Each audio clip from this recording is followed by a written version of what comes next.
A expressão bíblica outra vez é: examine-se, pois, o homem a si mesmo. E aqui homem, naturalmente, não restringido apenas ao gênero masculino. Examine-se a pessoa a si mesma, e assim coma do pão e beba do cálice. Quando nós nascemos, Deus nos dotou de uma característica impressionante, uma característica chamada consciência.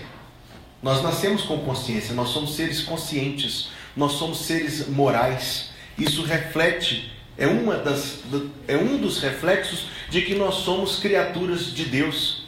Nós temos uma sensibilidade para o certo e para o errado, de maneira que o certo nos dá paz, tranquilidade, e o errado tira a paz e tira a tranquilidade. Você observa isso em você, você observa isso em outras pessoas, você observa isso no comportamento até das crianças.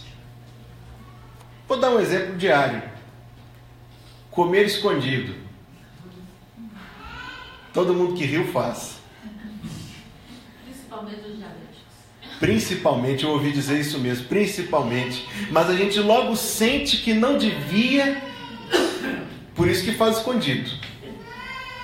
Nós temos um senso de certo e errado. O problema é que a humanidade tem esse senso embaçado, embotado, distorcido. O pecado afetou profundamente a nossa capacidade de perceber.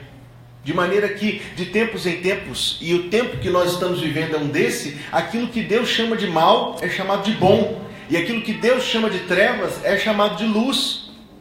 Agora, se você precisa tirar a medida de um móvel para saber se ele cabe lá na sua casa, você precisa tirar a medida certinha. Não basta você olhar para aquele sofá e falar assim: eu acho que ele passa na porta. Porque eu fiz isso, irmãos, recém-casado. Olhei o sofá e falei: eu acho que passa. Quem disse que passava? Tive que desparafusar a parte de baixo toda para passar. E passou assim, cicatrizando a porta. Se você quer medir, você precisa de uma medida exata. A nossa consciência não é uma medida exata. A nossa consciência é um sensor, mas um sensor falho. E nós não conseguimos perceber com toda clareza, com toda exatidão, meus irmãos, minhas irmãs, o certo do errado. Por isso o Espírito Santo, por isso Deus nos dá o Espírito Santo. Quando nós estudamos o que a Bíblia nos ensina sobre o Espírito de Deus, nós sabemos que ele é um selo, uma garantia da nossa salvação.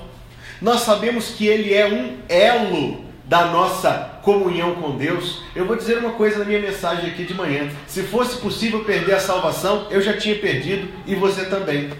Nós não perdemos porque é algo que Deus faz por nós.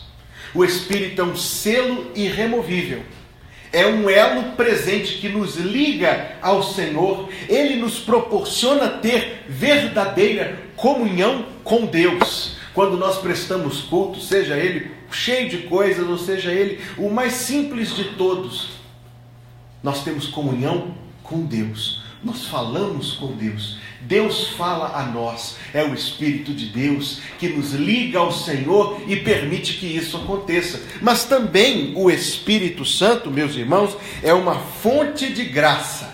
Ele é um selo, ele é um elo, ele é uma fonte de graça para vivermos a vida digna do nome do Senhor.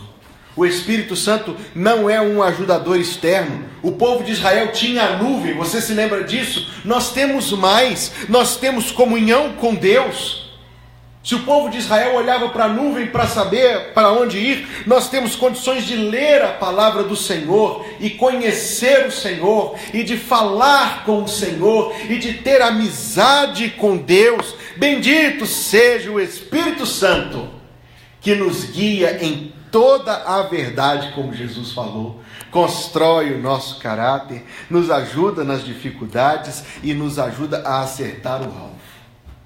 No texto que nós lemos, irmãos, nós encontramos o grande pastor da igreja, o apóstolo Paulo, dizendo aos crentes que refletissem um pouquinho sobre a maneira como estavam vivendo, que parassem 1 minuto ou 5, e alguns precisariam de mais, para ponderar, para pensar sobre a forma como estavam vivendo. Examine-se, ele diz, a pessoa a si mesma. É preciso parar. É preciso que haja essas interrupções para a nossa meditação, para a nossa reflexão, para que Deus mesmo possa sondar o nosso coração e apontar por onde temos ido e por onde deveríamos ir. Mas eu acho notável que o apóstolo Paulo ligue essa reflexão, ele ligue esse autoexame à ceia do Senhor. Paulo não diz para a gente se comparar com o mundo no qual a gente vive, porque se a gente fizer isso, irmão, nós vamos chegar à conclusão de que nós ficamos para trás faz muito tempo. O mundo já está quilômetros adiante em toda forma de maldade, perversidade e crime contra Deus. Se a gente se comparar com o mundo, a gente vai falar assim: olha, eu sou até bem careta, pastor. Sou mais ou menos quadrado. Não nos manda o apóstolo nos compararmos uns aos outros, coisa que a gente faz. A gente olha para fulano e diz assim: nossa, fulano é mais bonito que eu, me sinto até feio quando estou do lado dele. Por outro lado, tem gente que não é tão bonita quanto a gente, né? E a gente se sente mais bonito quando está do lado dela, ou mais alto, ou mais baixo. Eu tenho um amigo que tem 2,14 metros de altura. Quase todos os dias do ano eu me sinto uma pessoa alta, mas quando eu estou do lado dele... Não é a ordem de Deus que a gente se compare ao mundo. Não é a ordem de Deus que a gente se compare uns aos outros. A ordem é que a gente se examine com este padrão que está posto aqui diante dos irmãos. Que a gente se examine pensando no que a ceia do Senhor significa. Naquilo que Cristo fez por nós. Nas pessoas, meus amados irmãos e minhas queridas irmãs, nas pessoas que nós já poderíamos ser e não somos, porque caminhamos lentamente na nossa vida cristã. Certamente Deus tem feito muito em nós, muito por nós, mas a gente sabe que a gente poderia ter alcançado mais. Quando a gente se aproxima desta mesa, nós devemos contrastar o nosso sentimento com o sentimento de Cristo. As coisas que você sente, ouça bem, as coisas que você sente no dia a dia são sentimentos que a gente encontra no coração de Jesus? O que te faz raiva? Faria raiva em Cristo? O que te alegra? Alegraria a Cristo? O que te agrada? Agradaria nosso Senhor? Esse é o padrão de exame. Nós nos lembramos dele, irmãos. Ele diz: fazer isto em memória de mim. Nós nos lembramos dele e nós devemos nos comparar com ele. Ah, pastor, mas se eu me comparar com Cristo, eu nunca vou chegar em lugar nenhum. Na verdade, não. Vai sempre avançar um pouquinho mais. Diz-nos a Bíblia, naquela maravilhosa carta aos Efésios que estamos estudando, que quando somos tomados pelo amor de Cristo, somos tomados também da plenitude de Deus. Agora, Deus é onipotente, eu jamais serei. Embora tem gente que acha que é, e tem gente que gostaria de ser. Deus é onipresente. E eu conheço gente que tenta estar em vários lugares ao mesmo tempo, mas não consegue. Deus é onisciente, Deus é onipresente, Deus é onipotente, e eu não sou onisciente, nem você é. Isso, eu não consigo ser igual a Deus. Mas a Bíblia me ensina que Deus deseja que eu tenha em meu coração a mesma ou parecida santidade que há no Senhor. A mesma paciência e ternura, a mesma ambição, não por coisas deste mundo, mas por coisas santas de Deus. Este é o padrão segundo o qual nós devemos nos examinar. Examinar-se segundo esse padrão desperta o nosso coração. E se você acha que o exame produz tristeza, é por isso que eu entendo novamente que Paulo liga a ceia do Senhor. Esta mesa da qual participaremos não é mesa de tristeza, é mesa de esperança. Eu me examino, irmãos, e eu encontro muitas coisas em minha vida que me entristecem e que eu não queria que fossem assim.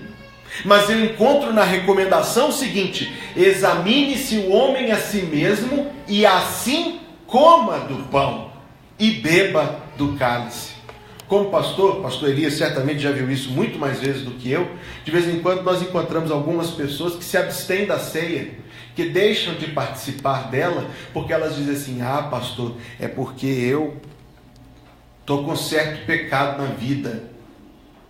Quem de nós não tem pecado na vida? O critério bíblico é: examine-se o homem a si mesmo, e assim decida se deve ou não participar. É isso que está escrito? Não. Examine-se a si mesmo, e assim coma do pão, beba do cálice, aproprie-se, receba o que eles significam: perdão, transformação, santificação, glorificação, bênção de Deus sobre nós. Me aproximo da mesa, irmãos, e descubro novamente que eu estou muito aquém do que Deus queria para mim. Mas me lembro que a obra que Deus começou não ficará incompleta. Queria muito compartilhar isto com os irmãos. E na verdade, essa pregação eu a desejei desde quando montei o calendário da igreja de 2018, no final do ano passado. Porque hoje, 1º de julho de 2018, é exatamente o dia do meio do ano. Nós já vivemos 182 dias, nós viveremos mais 182. Hoje é exatamente o dia do meio do ano. Faz 6 meses, mentira, já fez 6 meses completos que o ano começou. Há 6 meses atrás nós estávamos ajoelhados, pedindo que Deus abençoasse este ano novo. Você se lembra? Faz 6 meses que cada um de nós começou o ano cheio de propósitos, cheio de ideais, cheio de coisas boas no nosso coração. Nós começamos o ano querendo fazer a leitura da Bíblia. Nós começamos o ano querendo ter comunhão com Deus. Nós começamos o ano querendo consertar aquilo na nossa vida que não estava bom. Tem gente que começou o ano fazendo dieta.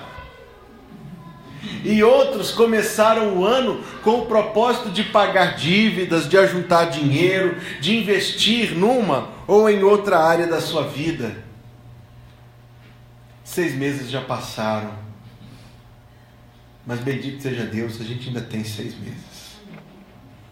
O que você fez daqueles propósitos tão nobres com os quais você começou o ano? Onde eles estão? Preguei deste púlpito outro dia que o diabo é ladrão, mas não de dinheiro, porque ele não tem o que fazer com dinheiro. É ladrão de ideais. É ladrão de relacionamentos. É ladrão de oportunidades. É ladrão de decisões. É ladrão de propósitos. É ladrão de alvos. A gente queria tanto aquilo, mas logo a gente se acomoda e esquece e nem sente. Examine-se o homem a si mesmo. Como nós podemos, irmãos? Como nós podemos receber, ou como nós podemos nos apropriar desse autoexame do qual a palavra de Deus fala? Em primeiro lugar, identifique, olhe para a sua vida com clareza, identifique o que é a rotina, o que é a passagem do tempo, o que as ocupações e o próprio Satanás roubaram de você. Nós lemos lá na Bíblia que o bom pastor tinha 100 ovelhas. E aí um dia ele viu que tinha só 99. Vocês já viram como as ovelhas são mais ou menos iguais umas às outras? Para o pastor talvez não, mas para mim é igual o povo asiático.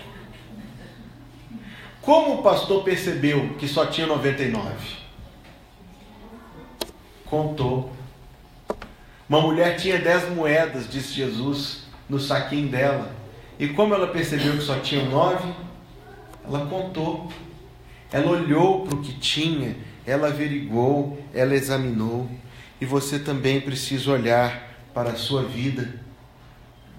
E se é exame, então você tem que identificar.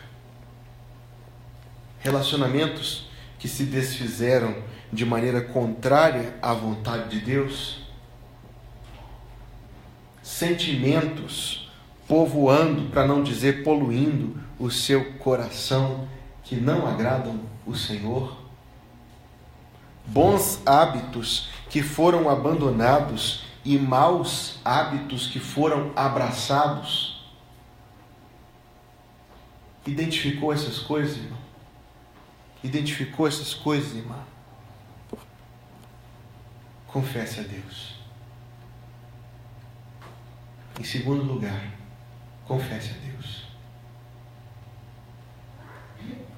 É preciso reconhecer, mas só reconhecer não te leva muito longe. É preciso confessar a Deus aquilo de nossa vida que poderia estar melhor e infelizmente não alcançou ainda o que Deus tem para nós. Só para você lembrar, no dia 31 de dezembro de 2017, eu trouxe uma mensagem aos irmãos, e o culto nem foi aqui nesse espaço, foi lá embaixo. Eu trouxe uma mensagem aos irmãos baseada na bênção aaraônica, que eu sempre repito no fim do culto: o Senhor te abençoe e te guarde. O Senhor faça resplandecer o seu rosto sobre ti e tenha misericórdia de ti. O Senhor sobre ti levante o seu rosto e te dê a paz. Uma das coisas que eu disse naquela noite foi que quem ordenou esta bênção foi o próprio Deus. E o que essa bênção expressa são sentimentos que estão no coração de Deus. Deus deseja nos abençoar. Deus deseja nos guardar. Deus deseja ter misericórdia de nós. Deus deseja fazer o seu rosto brilhar sobre nós. Deus deseja nos dar paz. Minha gente, sabe o que isso significa para a gente?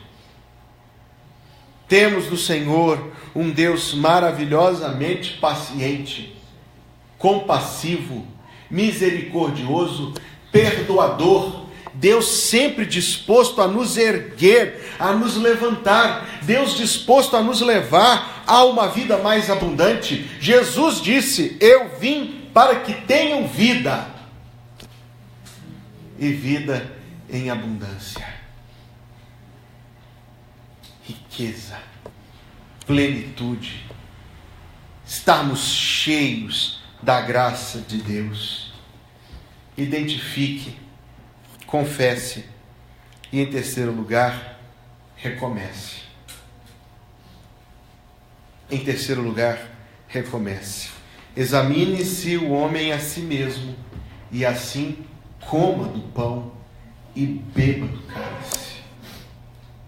Ah, irmãos, eu sei que não é só comigo, que o dia é tão cheio, ou a semana é tão cheia, que o meu tempo com Deus é o primeiro a sofrer.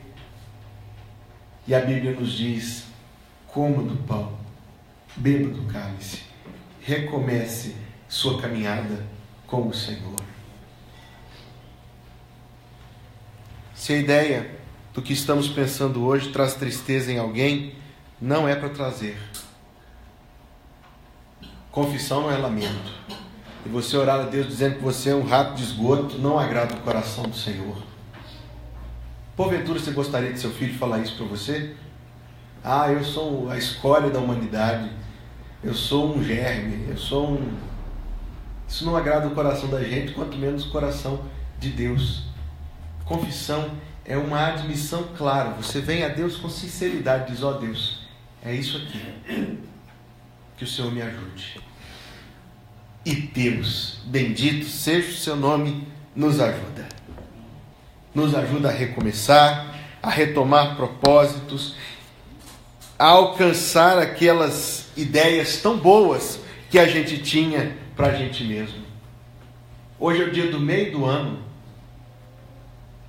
Que em nome de Jesus, o segundo semestre deste ano seja mais abençoado que o primeiro. na sua vida. Que a sua vida com Deus seja mais intensa. Que o seu serviço ao Senhor seja mais verdadeiro. E que você usufrua todas as bênçãos que Deus tem preparado para a sua vida. Pedir a Ariadne para me ajudar?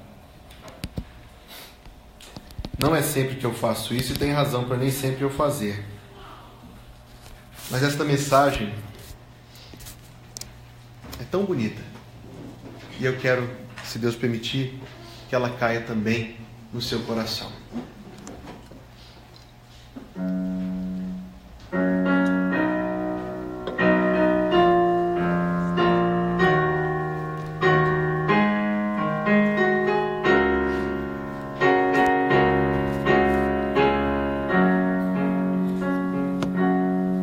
Que tempo já faz que falaste com Deus, contando segredos da alma. Que tempo já faz que oraste ao Senhor e de joelhos ouviste-lhe a voz. Que tempo já faz que não andas com Deus, deixando guiar tua vida. Teu amigo quer ser, quer dar-te poder, tu precisas sentir seu amor.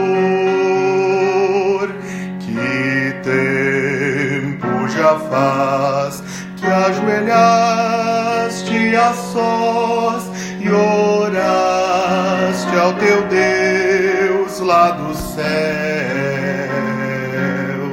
Que tempo já faz que o teu coração se apega aos pecados teus.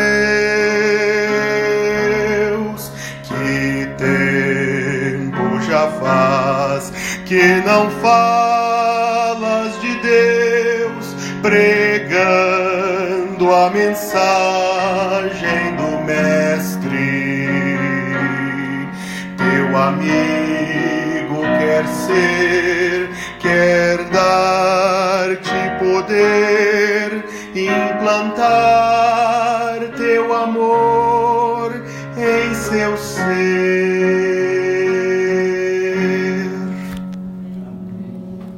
Curve sua fronte, feche seus olhos e ouça o que a palavra de Deus diz. Examine-se o homem a si mesmo. Os seus propósitos tão nobres, onde estão?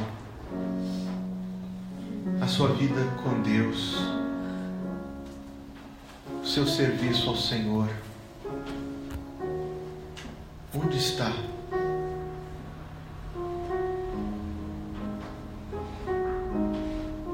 Peça ao Senhor que pela palavra, pela graça, mostre o que há em sua vida e em seu coração, que em vez de agradar, entristece o Senhor nosso Deus.